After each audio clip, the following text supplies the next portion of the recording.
nakita ko to. Dati dito ako nagpapasalon eh. Ayan. Alexin. So, magandang gupit sa akin. Natry ko magpagupit. Pero maganda. Comment down below. Charot.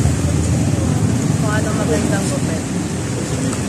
Ano, darling? 120 daw. Ang pagupit. Yan. So, magpapagupit ba tayo dyan? 120. Ito, itatanong naman daw niya magkano ang pagpapagupit sa kanya. Hindi talaga siya natigilan, ano? Kano naman?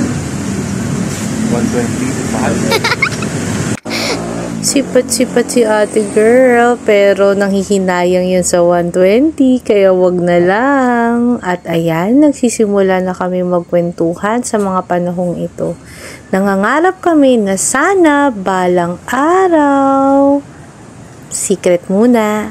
Habang biniview ko ang video na ito, naisip ko na hindi man sumagi sa isip ko na sa tabi ng daan, yayakap ako sa isang lalaki at habang nakakabay siya sa akin. Kasi matagal na panahon talaga akong walang jowa since birth. Pero hep, mag-asawa kami, kaya wag na wag niyong gagayahin to kapag kayo ay hindi pa mag-asawa ha. Pero masaya talaga ako na meron akong katabing tao sa bawat yugto ng buhay ko. At plus point pa, nagwapo siya. Ay, malaking bagay talaga kapag yung kapartner mo o yung asawa mo ay trip din yung trip mo o nagbibigayan kayo kung ano ang gusto ng bawat isa.